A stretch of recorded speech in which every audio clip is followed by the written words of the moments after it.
So you have a teen in your household who will very soon be driving. You know you can't logistically share cars for too long, so they are going to need a vehicle of their own. I do not envy you mamas out there who are in that situation. I still have 5 to 6 years before I have to worry about that, but I do feel for you. So, where do you begin? How do you know what kind of car to get your teenager? Well, I have some advice. So, listen up today on Women Buying Cars.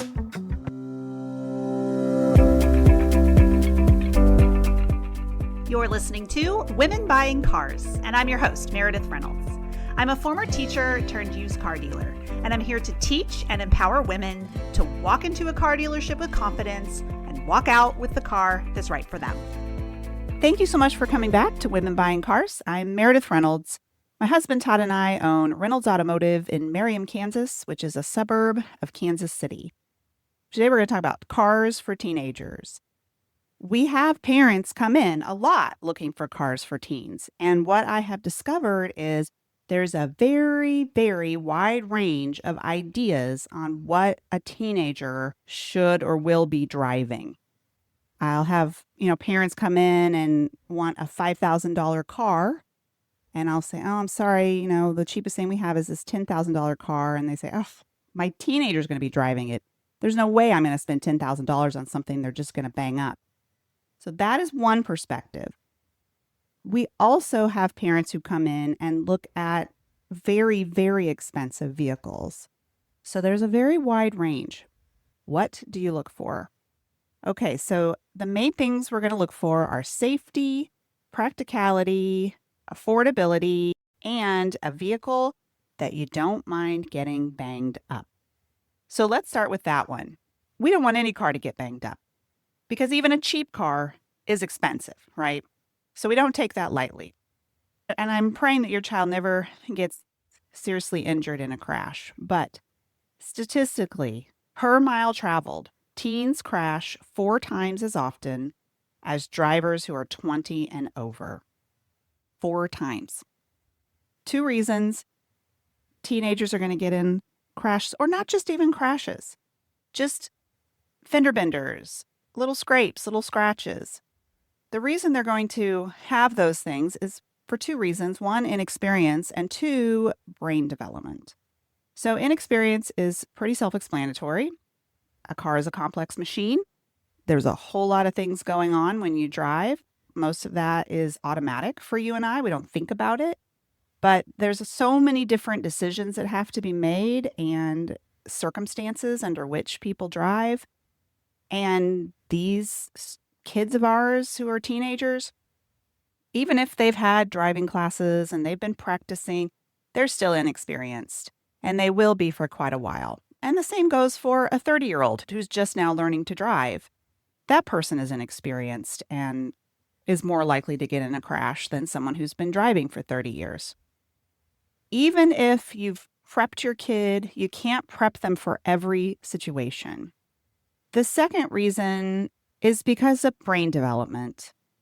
The human brain doesn't fully develop until close to age 25. Not 18. Not when we declare them an adult, up to 7 years after that.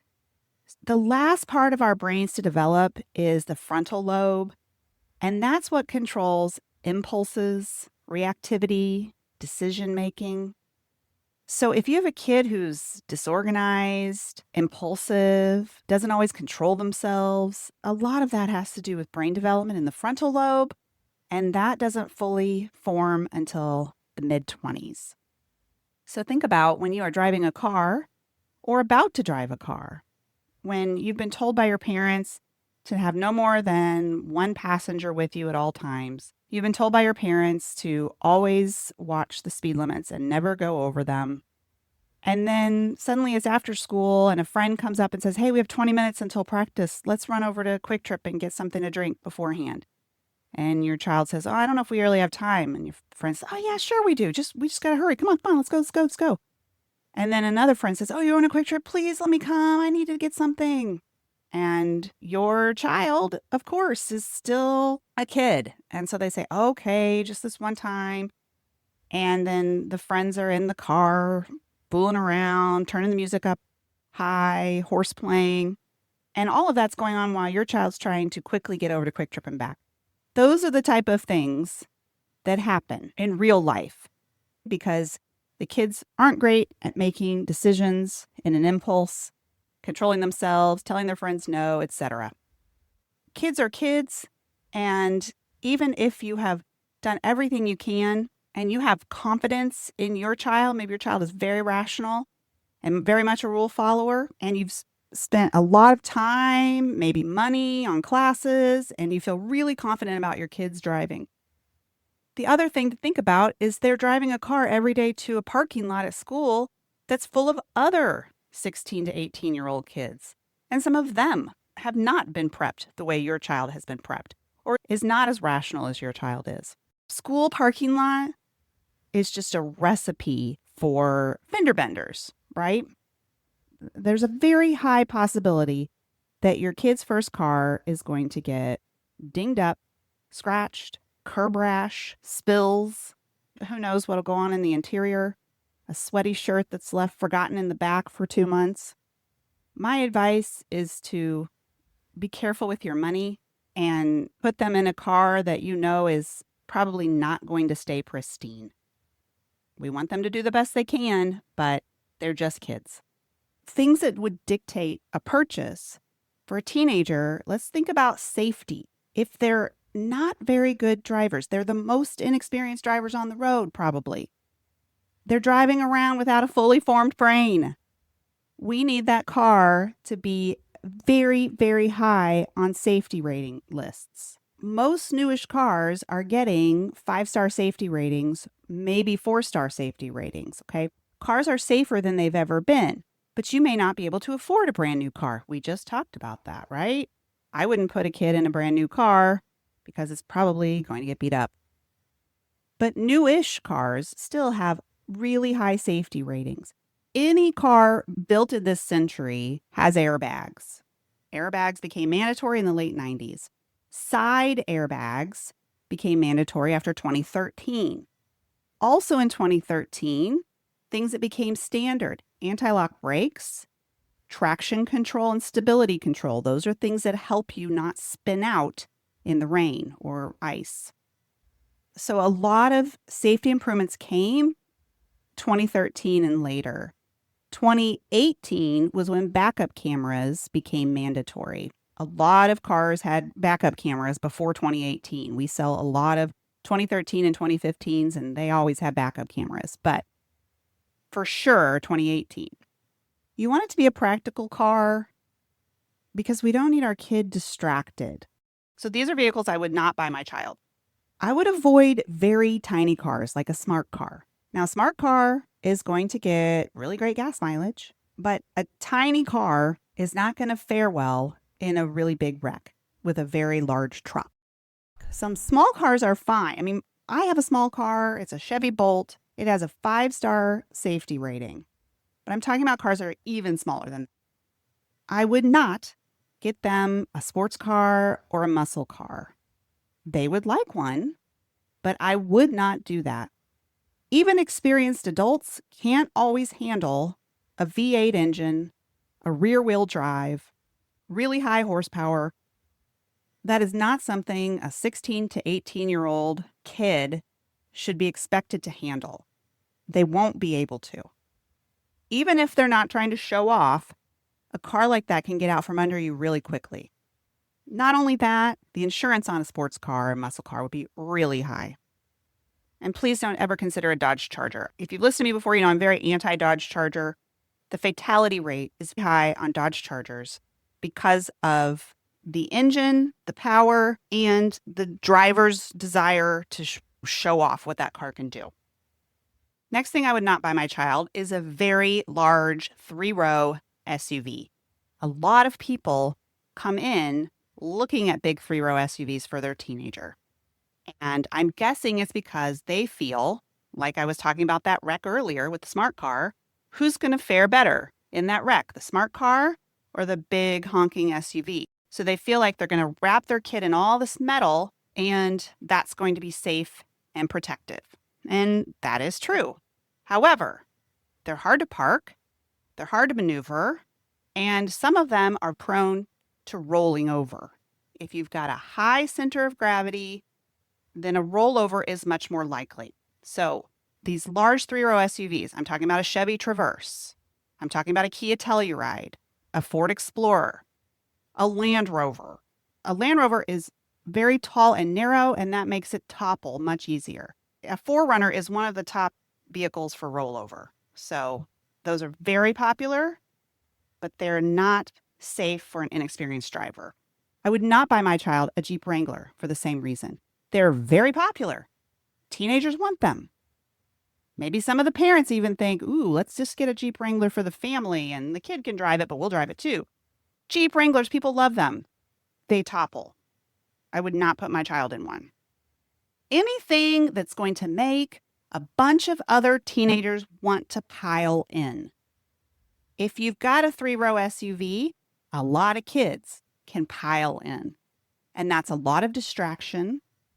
And that makes everything more dangerous for the driver.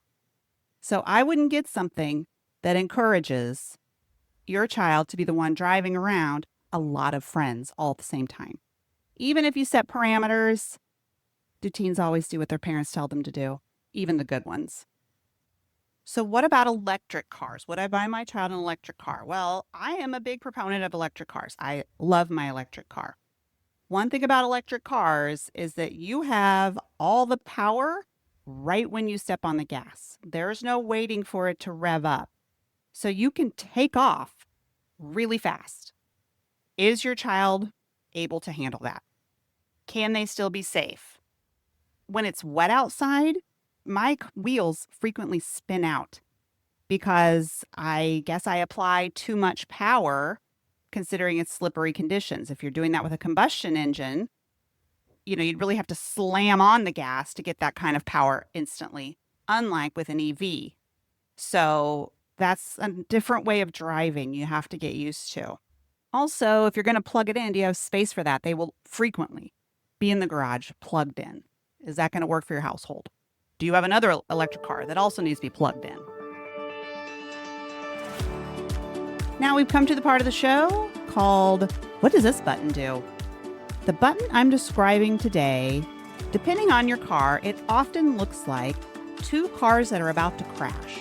One car looks like it's about to rear end the car in front of it. So you might just show the back half of the front car and the front half of the second car, and an arrow coming together like they're about to crash into each other.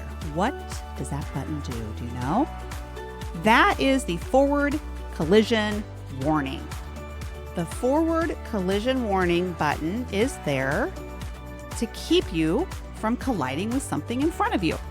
So if you are approaching something stationary or something slower than you, and you're going pretty fast and not slowing down, then this will start to alert you. Forward collision warning will give you a visual within your vehicle dashboard, the instrument cluster, where you see the speedometer. You're also going to get some beeping. So if someone is not paying attention, they will be alerted that they're about to crash into something in front of you. The forward collision warning by itself is just a warning. It doesn't mean you're going to have the brakes applied. Some cars have automatic braking systems. So if the forward collision warning goes off and the person is not braking, the car will start braking for them. So you need to look up on your specific vehicle if you have automatic braking system and forward collision warning. But that button is pretty easy to find. It's possible some cars may just say FCW, or forward collision warning, instead of those two cars. The easiest thing to do is just to Google 2018 Toyota Camry forward collision button. And you could probably find an image of it pretty quickly to see what it looks like. Okay? Same thing with automatic braking system. We're talking about cars for teens. Those kind of features on cars after 2013, after 2015, that's the kind of stuff you want to look for on your teen's car to help them stay safe. All right, let's get back to talking more about teen cars. So what would I recommend? I would recommend something practical. I would call and find out what it's going to cost to get your teen put on your insurance with a particular car, because that could really make a difference in what you want to buy. I would recommend a 4-door sedan, and I would recommend a 2-row, smallish SUV. Sometimes some of the 3-row SUVs, they have a 3-row, basically so they can say it's a 3-row. There's really only room for like 2 4-year-olds back there, maybe. And they're not huge. That might be okay. But for the most part, 2-row SUVs and sedans. They're easier to handle. They're easier to park. They get good gas mileage. And there's a lot that have really high safety ratings. They're less likely to roll over. So for starters, I would look into Subaru, the Crosstrek, the Forester, and the Outback. Some call them small SUVs. Some call them wagons, crossovers. Okay, they're not huge, but they have really high safety ratings. Subaru consistently ranks as a 5-star top safety pick plus rating. They design those cars with safety as their guide. So when they determine how big the front windshield's going to be, it's not based on looks. It's based on minimizing blind spots for safety. The whole design is wrapped around safety. An exception to Subaru would be the WRX. That is their sporty car. We don't buy WRXs because people beat the heck out of them because they are a sporty car that has more power than I would want your young person having. Next, I would look at Mazda. Mazda today is one of, if not the top safety brand. In the most recent vehicle years, it's even beat Subaru. So a Mazda 3 is a 4-door sedan or a 4-door hatchback. They're cute and they have really high safety ratings. A Mazda CX-5 is a small SUV with also really great ratings. So those I would definitely feel good about. A Honda Civic, Accord, or CR-V. These are practical cars with great gas mileage, great safety ratings, and Honda is very much known for longevity. They are more expensive than Mazdas, but they're very reliable and safe. I would look at Toyota Corollas. Toyotas are expensive, but a Corolla is kind of a basic car. It's great for a teenager. It's not going to have a lot of extra stuff on it. It's going to be cheaper than some of their other cars, and it's still going to have Toyota reliability. It's not huge. It's a good size. Other vehicles from Toyota, the Camry is a 4-door, and just don't get one that has a V6, a Prius, and then the RAV4, which is a small SUV. Kia Sportage is a good option for a small SUV, as is Chevy Equinox. So this is not a complete list, but when the things that just come to mind off the top of my head, and then I verified it with sources that rate cars on safety, and lo and behold, almost every car I had in mind was on the list of recommended vehicles for safety for teens. If something else comes up, you find a great price on something, and you're not sure if it's a safe car or not, you want to look up the safety rating from the IIHS. That is the Insurance Institute for Highway Safety. As far as engines go, I would look for a 4-cylinder.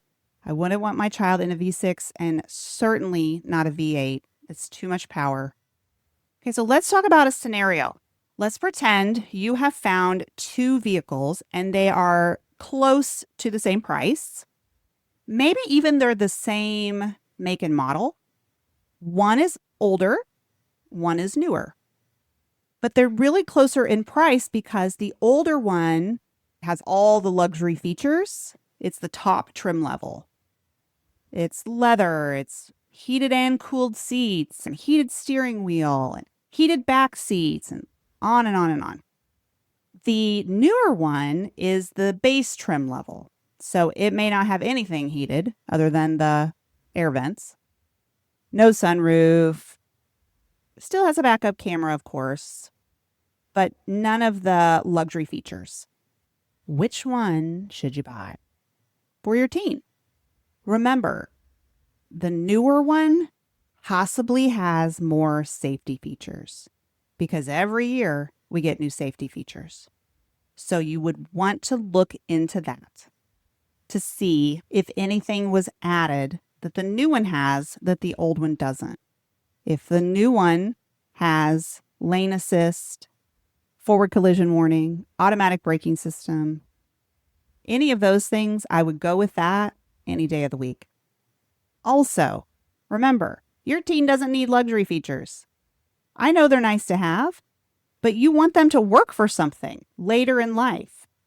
You want them to want things and work for them someday, to be so excited when they can go out on their own and buy their own vehicle and finally have heated seats for the first time in their life. That's the teacher in me coming out. Don't give them everything in high school. They need to have things to look forward to getting on their own so that they have an incentive to go to college or trade school and work.